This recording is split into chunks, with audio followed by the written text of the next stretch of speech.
Before we begin the story, leave a comment with the time you're watching this video and which city you're from. And of course, share your opinion about the story and leave a like to support our channel. I still remember the smell of my uncle's office in downtown Chicago, right above his auto parts store on Western Avenue. It was that mix of cold air conditioning and stale coffee that never really went away. I stood there holding my folder, looking at people who had watched me grow up, people who used to hand me dollar bills at family barbecues like I was still a kid. Now they were staring at me like I didn't belong in the room. I tried to explain my idea the way I practiced in my apartment. A small logistics service focused on local Latino-owned businesses, helping them move products faster without dealing with big companies that ignored them. I kept it simple, straight to the point. I wasn't asking for a handout, just a small investment, something to get started. But before I could even get to the numbers, my uncle Raul leaned back in his chair and gave this short laugh that felt heavier than it should have. My cousin Mateo didn't even look at me. He kept scrolling on his phone like I was background noise. My Aunt Rosa crossed her arms and sighed like she already knew how this would end. When they finally spoke, it wasn't a discussion. It was a decision they had already made. "It's too risky," Raul said. "You don't have experience." Rosa added, "You should get a stable job first." Nobody asked questions. Nobody gave me a real chance. I stood there for a second longer than I should have, hoping someone would say something different. Maybe my mom, who was sitting quietly in the corner, would step in. But she just looked down at her hands. That silence hit harder than anything they said. So I nodded, closed the folder, and walked out. The noise from the street hit me right away: cars, people talking, a bus stopping at the corner. Everything felt normal out there, like nothing had just happened. But inside me, something shifted. It wasn't just rejection. It felt like I had been pushed out of my own family's circle. As I walked past the store window, I caught my reflection. Same face, same clothes, but I didn't feel like the same person who walked in. That door upstairs didn't just close behind me. It made it clear I was on my own now, whether I was ready or not. Back in my small apartment on the south side, things got real pretty fast. Rent didn't wait, bills didn't care about pride, and my savings started disappearing quicker than I expected. I picked up extra shifts at a warehouse near Cicero, loading trucks overnight. It wasn't part of the plan, but it kept me going. During the day, I worked on the business. I called small shop owners, most of them speaking Spanish like me, explaining what I wanted to build. Some hung up. Some listened but didn't trust me yet. I couldn't blame them. I didn't have proof, just an idea and a lot of determination. There were nights when I sat at my kitchen table staring at my laptop, hearing my uncle's voice in my head. "You're not ready." It stuck with me more than I wanted to admit. Sometimes I almost believed it. I'd look at my numbers, at how little progress I was making, and wonder if I was wasting time. Money got tight enough that I started skipping meals without really thinking about it. Coffee became breakfast more often than not. I stopped going out, stopped answering messages. Even my mom called less, and when she did, we kept things short. There was this quiet distance growing between us, like we both knew something had broken but didn't know how to fix it.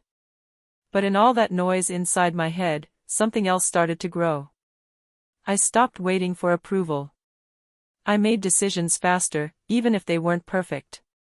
I tested small routes, borrowed a friend's van once, then rented one for a day when I could afford it. Every mistake taught me something real, something no one in that office had ever explained. One afternoon, after a long shift, I got a call from a small grocery store owner named Luis in Pilsen. He said he needed help moving goods between two locations and was tired of unreliable services. It wasn't big money, but it was something real. I said yes before he even finished explaining. That job didn't change my life overnight. But it changed how I saw myself. I wasn't just the guy with an idea anymore. I was doing it, even if it was messy, even if no one was watching. And somehow, that mattered more than anything they had said in that office. Working with Luis led to another call, then another. Nothing huge, just small business owners talking to each other, passing my name around. I showed up early, stayed late, and made sure things got done right. I didn't have fancy systems or a big team, just me, a rented van, and a notebook full of schedules. One weekend, everything almost fell apart. I had 2 deliveries booked at the same time on opposite sides of the city. I remember sitting in the driver's seat near Logan Square, hands on the wheel, trying to figure out how I messed up that bad. For a second, I thought about canceling one and taking the loss. Instead, I called both clients, explained the situation honestly, and worked out a plan. It wasn't perfect, but it worked. That day taught me more than any plan I had written. People respected honesty more than perfection, and I held on to that. A few weeks later, Louise introduced me to someone who owned 3 stores. That turned into steady work. Not just random jobs, but something I could count on. I started tracking everything properly, managing time better, even saving a little. The first time I looked at my account and saw more coming in than going out, I just sat there staring at the screen. It wasn't a huge number, but it was mine. Built from nothing, without help from the people who said I couldn't do it. I started to feel something I hadn't felt in a while. It wasn't loud or dramatic. Just a quiet confidence, like I finally trusted myself. The same streets I used to walk feeling lost now felt different, like I had a place in them. And without realizing it, I stopped thinking about that office as much. Not because I forgot, but because it mattered less. What I was building started to speak louder than anything they had said. And for the first time, I didn't need them to believe in me to keep going. Things didn't suddenly get easy, but they got clearer. I wasn't guessing as much anymore. I knew which neighborhoods needed reliable deliveries, which store owners paid on time, and which ones I had to be careful with. I started organizing my days better, writing everything down, planning routes instead of just reacting to whatever came up. After a few months, I couldn't handle everything alone. That realization hit me on a rainy morning when I had 3 calls before 9 a.m. and no way to cover all of them. Letting opportunities go felt worse than being exhausted. So I called my friend Diego, someone I trusted, someone who knew how to work hard without complaining. At first, it was just temporary help. I paid him what I could, explained everything I had learned, and hoped it wouldn't fall apart. But it didn't. He showed up on time, treated clients with respect, and cared about the work like it was his own. That changed everything. We slowly built something that felt real. Not big, not flashy, but solid. 2 vans turned into 3. A notebook turned into a proper system. Clients started calling us instead of the other way around. There were still bad days, late deliveries, broken parts, unexpected costs, but they didn't shake me like before. What stayed with me the most was the feeling that this belonged to me.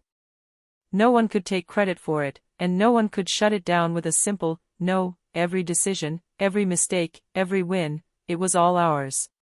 And that made it stronger than anything I could have built with their approval. Sometimes, late at night, I'd think about that office again. Not with anger, just with distance. I realized I had needed that rejection more than I wanted to admit. It forced me to figure things out in a way I never would have if they had just said yes. It happened almost a year later. My mom called me one afternoon and said there was a family gathering at my Uncle Raul's place. Same building, same office upstairs. I knew exactly what that meant without her having to explain it. I thought about not going. It would have been easier to stay busy, to pretend I had something more important to do. But something told me I should show up, not for them, but for myself. So I went. Walking up those stairs felt different this time. I wasn't carrying a folder or asking for anything. I was just there. When I walked into the room, the conversation slowed down for a second. Same faces, same space, but the energy had changed. Raul stood up and gave me a handshake that lasted a little too long. Mateo finally looked at me without his phone in his hand. Rosa asked how I had been, and this time she actually waited for an answer. It was subtle, but I could feel it. They knew. Someone mentioned my business, then another person added something they had heard. Questions started coming in, real ones this time. How did I start? How many clients did I have? Was I hiring? There was no laughter now, no quick dismissal. For a moment, I thought about reminding them of that day. About how they didn't even let me finish speaking.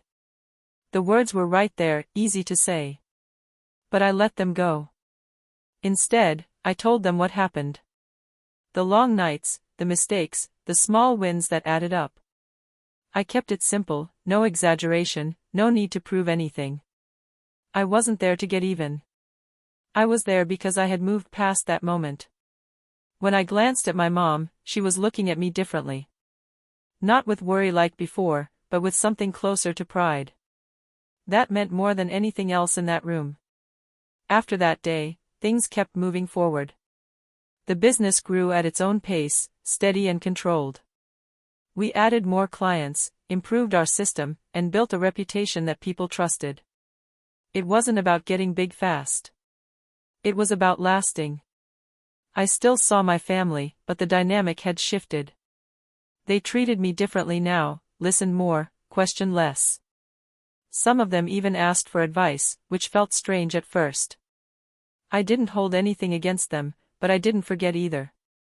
That memory stayed with me, just without the weight it used to carry. What changed the most wasn't my situation, it was me. I stopped measuring my worth by what others thought. I didn't need approval to feel confident anymore. I had already proven to myself that I could build something from nothing and keep it going when things got hard. There were still challenges, still moments where things didn't go as planned. But I handled them differently. I trusted my decisions, adjusted when needed, and kept moving. That quiet confidence became part of who I was. Looking back, I understand something I didn't back then. Success isn't about making people regret doubting you. That part fades quickly. What stays is the way you grow through the process, the way you learn to rely on yourself when no one else shows up. And if there's one thing I carry with me every day, it's this: not everyone will believe in what you're trying to build. Sometimes the closest people won't see it at all. But that doesn't decide the outcome. What decides it is whether you keep going anyway, even when the only person on your side is you.